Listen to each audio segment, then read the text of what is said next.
إن الحمد لله نعمده ونستعينه ونستغفره ونعوذ بالله من شرور أنفسنا ومن سيئات أعمالنا من يهده الله فلا مضل له ومن يضلله فلا هادي له ونشهد أن لا إله إلا الله وحده لا شريك له ونشهد أن محمدا عبده ورسوله أما بعد أعوذ بالله من الشيطان الرجيم بفضل بسم الله الرحمن الرحيم ربنا آتنا من لدنك رحمة وهيئ لنا من أمرنا رشدا صدق الله العليم.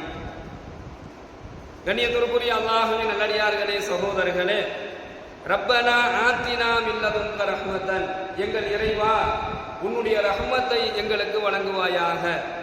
வஹய்யிஅ் லனா மின் அம்ரினா ரஷதா, இன்னும் எங்களுடைய காரியங்களில் எங்களுக்கு நேர்வழியை அமைத்து தருவாயாக. எல்லாம் வல்ல இறைவன் அந்த நற்பாக்கியத்தை நாம் அனைவருக்கும் வழங்குவானாக. கண்ணியத்திற்குரிய அல்லாஹ்வின் நல்லடியார்களே, சகோதரர்களே, ஹஸரத்னா அப்துல்லா இப்னு மஸ்ஊத் ரலியல்லாஹு அவர்கள் இந்த ஹதீஸ் அறிவிக்கிறாங்க. நபிகள் நாயகம் ஸல்லல்லாஹு அலைஹி வஸல்லம் அவர்களிடம் வந்து ஒருவர், அல்லாஹ்வினுடைய தூதரே, இந்த உலகத்துல நான் ஒருவரை நேசிக்கிறேன், இந்த உலகத்துல வாழும் பொழுது நான் ஒருவரை நேசிக்கிறேன், அவரை நான் ரொம்ப விரும்புறேன், அல்லது ஒரு கூட்டத்தார நான் விரும்புறேன், ஒருவரை பார்த்து விரும்புறேன், இன்னொருவரை பார்க்காமலேயே விரும்புறேன். இப்ப நம்ம சில பேர் நம்ம கூட இருக்கிறவங்க மேல நமக்கு ஒரு நேசம் ஏற்படும், அவங்கள அடிக்கடி சந்திப்போம் அல்லது விட்டு விட்டு சந்திப்போம், இருந்தாலும் ஒரு பாசமும் ஒரு அன்பும் சில நபர்கள இருக்கும். சில நபர்களை அவர்கள் நண்பர்களாக இருக்கலாம், உறவினர்களாக இருக்கலாம், தெரிஞ்சவங்களாக இருக்கலாம், பழக்கமானவங்களாக இருக்கலாம், ஆனா அவங்கள நம்ம அதிகமா பார்க்க முடியாது, அவங்கள நம்மளால அதிகமா பார்க்க முடியாது. ஆனா பார்க்காமலேயே அவர் மீது ஒரு நேசமும் ஒரு விருப்பமும் ஏற்படுது. ஒருவரை விரும்புகிறேன் அல்லது ஒரு கூட்டத்தார நான் விரும்புறேன், பார்த்து விரும்புறேன் அல்லது பார்க்காமல விரும்புறேன். இப்படிப்பட்ட ஒரு கேள்வியை பெருமானார் ஸல்லல்லாஹு அலைஹி வஸல்லம் அன்னவரிடத்துல வந்து சொல்றார். அதற்கு நாயகம் ஸல்லல்லாஹு அலைஹி வஸல்லம் அன்னவர்கள் சொன்னாங்க, அல் மர்உ மஅ மன் அஹப்ப, அவர் விரும்பியவர்களுடன் நாளை மறுமையில் இருப்பார் என்பதாக பெருமானார் ஸல்லல்லாஹு அலைஹி வஸல்லம் அன்னவர்கள் கூறினார்கள். இந்த உலக வாழ்க்கையில நீ யாரை விரும்புறையோ அவரு கூட தான் நாளைக்கு மறுமையில நீங்க இருப்பீங்க. இப்ப இந்த உலகத்துல நீங்க யாரை விரும்புறீங்களோ, யாரை நேசிக்கிறீங்களோ அவரு கூட தான் நாளைக்கு மறுமையில நீங்க இருப்பீங்க. இப்ப வாழும் பொழுது நாம யாரை நேசிக்க வேண்டும் என்பதில் நாம ரொம்ப கவனமா இருக்கோம். நாளை மறுமை நாளில நம்ம யாரு கூட இருக்கணுங்கிறத, நாம யாரை நேசிக்கிறோமோ அதை வைத்து தான் அல்லாஹ்வே முடிவு பண்றோம். எதை நாம விரும்புறோமோ, யாரை நாம விரும்புறோமோ அவங்க கூட தான் இருக்கக்கூடிய ஒரு சூழல் இருக்கும் என்பதாக பெருமானார் ஸல்லல்லாஹு அலைஹி வஸல்லம் அன்னவர்கள் கூறிய இந்த ஹதீஸ் புகாரி முஸ்லிம் ரெண்டிலேயுமே இடம்பெறும். இப்ப சகோதரர்களே, அல்லாஹ் சொல்றான், நீங்க இந்த உலகத்துல வாழும் பொழுது யா அய்யுஹல்லதீன ஆமனு தக்குல்லாஹ வ கூனு மஅஸாலிஹீன், இது அல்லாஹ் நமக்கு சொல்லி தரக்கூடியது. யாரை விரும்பணும், யாரு கூட இருக்கணும், யாரு கூட பழகணும், யாரை நேசிக்கணுங்கிறத அல்லாஹ் குர்ஆன்ல சொல்லி தரான். ஈமான் கொண்டவர்களே உண்மையாளர்களோடு இருந்து கொள்ளுங்கள் என்பதாக அல்லாஹ் சொல்றான். அப்போ முதலில் நாம இந்த உலகத்துல நேசிக்க வேண்டியது, இந்த உலகத்திலேயே நம்ம விரும்பக்கூடிய அந்த முதல் தகுதி உள்ள அந்த நபர் யார் அப்படின்னு சொன்னா அவர் உண்மையாளராக இருக்கணும். அப்ப என்ன அர்த்தம்னா, பொய்யா சொல்லிக்கிட்டு ஒருத்தன் தெரிஞ்சானா அவன் கூட எந்த நட்புமே வச்சுக்காதீங்க, அவன் கூட எந்த பழக்கமும் வச்சுக்காதீங்க. அவன் யாராக இருந்தாலும் சரி, எப்போ பார்த்தா நமக்கு நல்லா தெரியும் பொய் பேசுறது யாரு, உண்மை பேசுறவர் யாருன்னு. உண்மையை பேசுபவர்களை கூட கண்டுபிடிப்பது கஷ்டம், ஆனா பொய் பேசக்கூடியவர்களே ரொம்ப சுலபமா நம்ம கண்டுபிடிச்சிடலாம். அப்ப வாயை திறந்தாலே பொய் பேசுறது, அவதூறு சொல்றது, குழப்பத்தை ஏற்படுத்துறது, சண்டையை மூட்டி விடுறது, இந்த மாதிரி ஆட்களை பார்த்தா நீங்க ஒதுக்கிங்க என்பதாக நாயகம் ஸல்லல்லாஹு அலைஹி வஸல்லம் சொல்றாங்க. ஒருத்தர் உள்ள வரும் பொழுது, ஒருத்தர் பெருமானாருடைய சபைக்கு ஒருத்தர் உள்ள வரும் பொழுது நாயகம் ஸல்லல்லாஹு அலைஹி வஸல்லம் அன்னவர்கள் தன்னை சுற்றி இருக்கக்கூடிய சஹாபாக்களிடத்துல இவர்கிட்ட கொஞ்சம் கவனமா நடந்துக்கு என்பதாக எச்சரித்தாங்க. ஏன்னா அவருடைய செயல்பாடுகள் சரியில்லாம இருந்த காரணத்தினால. அப்போ உண்மையை பேசக்கூடியவர்களோடு இருப்பதை அல்லாஹ் விரும்புறான், இவங்க நல்லவங்க. அடுத்து யார் அல்லாஹ் சொல்றான் அப்படின்னு சொன்னா முஃமின்களையும் முத்தகீன்களையும், அந்த மாதிரி இறை நம்பிக்கையாளர்கள், இறை நம்பிக்கையில உறுதியாக இருக்கக்கூடியவர்கள், அல்லாஹ்வுடைய கட்டளையை நிறைவேற்றக்கூடிய அந்த முஃமின்களோடும், அல்லாஹ்வை எந்த நேரமும் பயந்து இருக்கக்கூடிய அந்த இறையச்சவாதிகள் முத்தகீன்களோடும் நீங்க சேர்ந்து இருங்க. அப்ப நீங்க யாரை நேசிக்கிறீங்களோ அவங்க கூட தான் மறுமையில இருப்பீங்க. நல்லவர்களை நேசித்தால், முஃமின்களை முத்தகீன்களை நேசித்தால், அல்லாஹ்வுடைய தூதர் ஸல்லல்லாஹு அலைஹி வஸல்லம் அன்னவர்கள் மீது நேசம் கொண்டு இந்த உலகத்துல வாழ்ந்தா, நாளைக்கு மறுமை நாளில இவங்க கூட இருக்கக்கூடிய ஒரு பாக்கியத்தை அல்லாஹ் வழங்குறான். அதுக்கு மாறாக ஒரு சினிமா நடிகனை நேசிக்கக்கூடிய இளைஞர்களுடைய கூட்டத்தை நம்மளால பார்க்க முடியும். சினிமா நடிகைகளை விரும்பக்கூடிய நம்முடைய சமுதாய இளம் பெண்களை நம்மளால பார்க்க முடியும். இந்த பெரும் கொண்ட ஒரு விளையாட்டு வீரர்களை விரும்பக்கூடிய நேசிக்கக்கூடிய ஒரு கூட்டத்தை நம்மளால பார்க்க முடியும். அரசியல் தலைவர்களை, அதாவது உலகத்துல அவங்க ஒரு பெரிய செலிபிரிட்டியா இருப்பாங்க.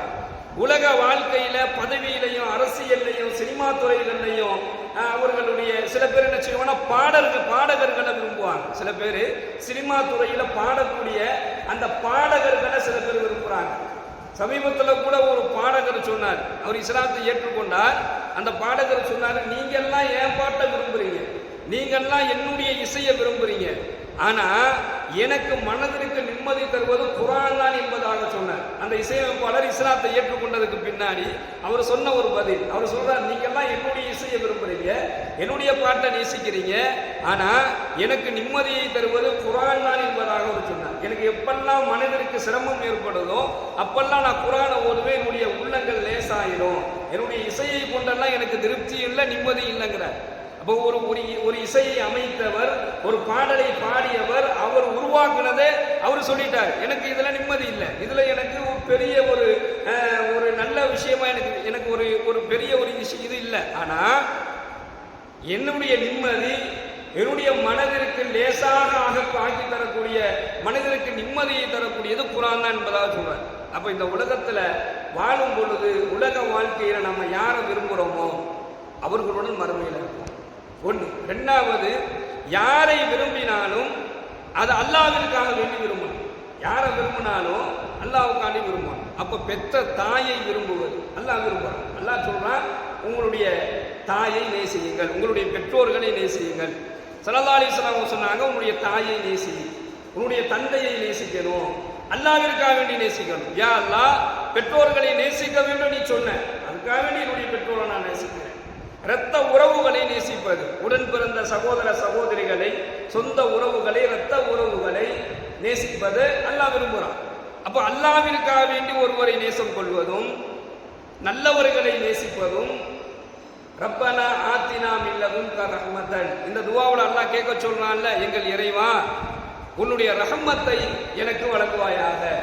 யார் நல்லவர்களை நேசிக்கின்றார்களோ, யார் அல்லாஹ்விற்காக வேண்டி ஒருவரை நேசிக்கிறாரோ அவருக்கு எல்லாம் வல்ல இறைவன் தன்னுடைய ரஹ்மத்தை மிகவும் இலகுவாக அல்லாஹ் வழங்கி விடுகிறான் என்பதாக நாம் இந்த ஹதீஸிலிருந்து பார்க்கிறோம். அதே போன்று அல்லாஹ்விற்காக வேண்டி நேசம் கொள்வதை அல்லாஹ் விரும்புகிறார், அவருக்கும் அல்லாஹ் தன்னுடைய ரஹ்மத்தை வழங்குகின்றார். இரண்டாவது, ஹஸரத்னா உவைஸ் இப்னு ஆமிர் என்று சொல்லக்கூடிய ஒரு தோழர், யமன் நாட்டில் இருக்கக்கூடிய அந்த யமன் நாட்டு வாசிகள் எல்லாம் ஹஸரத்னா உமர் ரலியல்லாஹு அவர்கள் அந்த யமன் நாட்டு வாசிகளை சந்திக்கும் போதெல்லாம் உமர் ரலியல்லாஹு அவர்கள் இவரை பத்தி கேட்டுக்கிட்டே இருப்பாங்க. எங்கப்பா யமன் நாட்டு வாசிகள்லாம் வந்திருக்கீங்களா? வந்திருக்கோங்க. இதுல இந்த உவைஸ்ங்கிறது யாரும் ஆள் வந்திருக்காங்களா? உவைஸ் இப்னு ஆமிர் என்று சொல்லக்கூடியவர் உங்க கூட்டத்தில் எதுவும் வந்திருக்கிறாரா என்பதாக யமன் நாட்டு வாசிகளை எல்லாம் எப்போதெல்லாம் அவங்க வர்றாங்களோ, எப்பெல்லாம் உமர் ரலியல்லாஹு அவர்கள் சந்திக்கிறாங்களோ அப்போதெல்லாம் இவங்களை கேட்பாங்க. என்ன காரணம் அப்படின்னு சொன்னா, நாயகம் ஸல்லல்லாஹு அலைஹி வஸல்லம் அன்னவர்கள் இந்த உவைஸ் இப்னு ஆமிரை பத்தி சொல்லிட்டு போயிருக்காங்க. என்ன சொல்லிட்டு போயிருக்காங்கன்னா, உமரே, எனக்கு பின்னாடி இந்த உவைஸ் என்று சொல்லக்கூடிய இந்த தோழரை நீங்க சந்திச்சீங்க அப்படின்னு சொன்னா, அவரிடத்துல உங்களுக்காக வேண்டி நீங்கள் துஆ செய்ய சொல்லுமாறு கேட்டுக்கொள்ளுங்கள் என்பதாக சொல்றாங்க. யார? அமீருல் முஃமினீன் உமர் ரலியல்லாஹு அவர்கிட்ட பெருமானார் சொன்னார், இந்த உவைஸ் இப்னு ஆமிர் என்று சொல்லக்கூடிய தோழரை நீங்கள் பார்த்தால், உமரே, உங்களுக்காக வேண்டி அவர்கிட்ட என்ன செய்யுங்க, துஆ செய்ய சொல்லுங்க என்கின்ற ஒரு செய்தியை பெருமானார் ஸல்லல்லாஹு அலைஹி வஸல்லம் சொல்லிட்டு போனாங்க. அதனால எப்ப அந்த யமன் நாட்டு வாசிகள் வந்தாலும் இந்த உவைஸை உவைஸ் என்று சொல்லக்கூடிய இந்த தோழரை தேடியே அடைவார்கள். பெருமானார் ஸல்லல்லாஹு அலைஹி வஸல்லம் அன்னவர்கள் சொன்ன அந்த வார்த்தைக்காக வேண்டி உமர் ரலியல்லாஹு அன்ஹு அவரை தேடி தேடி கண்டும் பிடிச்சிட்டாங்க. கண்டுபிடிச்சி எனக்காக வேண்டி நீங்க துவா செய்யுங்க.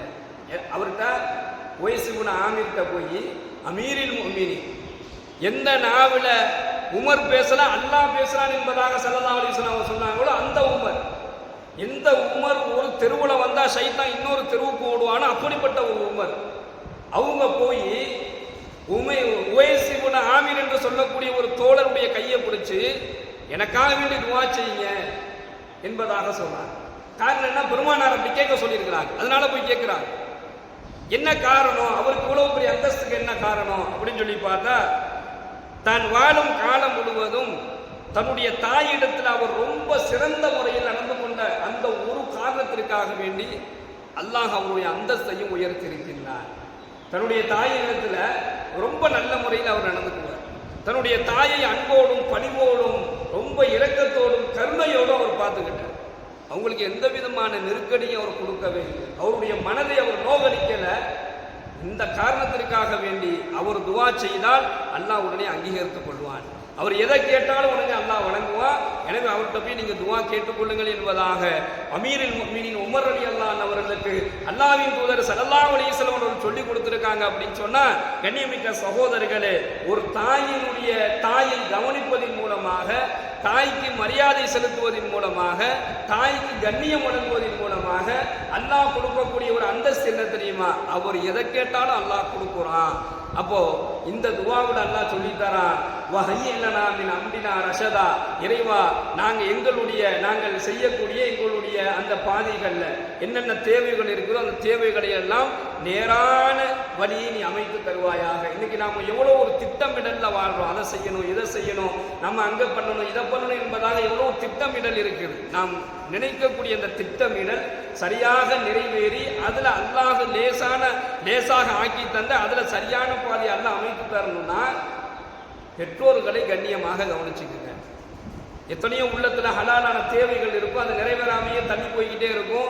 அல்லது நிறைவேறும், பாதி நடக்கும், பாதி நடக்காது, அல்லது சுத்தமா நடக்காமையே கிடக்கும். ஆரம்பிச்சு ஒன்றும் முடிக்காமையே இருப்போம், அல்லது நடந்துகிட்டே இருக்கும், திடீர்னு நின்று போயிடும். இந்த மாதிரி பல பிரச்சனை நமக்குள்ள இருக்குது. இதெல்லாம் நாம நினைச்சதெல்லாம் சரியான முறையில் அல்லாஹ் நடத்தி கொடுக்கணும்னு சொல்லி ஆசைப்பட்டா, உங்களுடைய இல்லங்களில் உங்களுடன் இருக்கக்கூடிய உங்களுடைய தாய் தந்தையர்களுக்கு நீங்கள் கண்ணியம் செலுத்துங்கள். அல்லாஹ் உங்களுடைய தேவைகளை நிறைவேற்றி தருவான் என்கின்ற ஒரு செய்தி இந்த ஹதீஸின் வாயிலாக நாம் தெரிந்து கொள்ள முடிகிறது. எல்லாம் வல்ல இறைவன் நம்முடைய காரியங்களை லேசாக்குவானாக. அவனுடைய ரஹ்மத்தை நம் அனைவருக்கும் வழங்கி அருள் புரிவானாக. வாய்தாழ்வானா அவனில் அல்ஹம்துலில்லாஹி ரப்பில் ஆலமீன். அஸ்ஸலாமு அலைக்கும் வரஹ்மத்துல்லாஹி வபரகாத்துஹு. சுப்ஹானல்லாஹ்.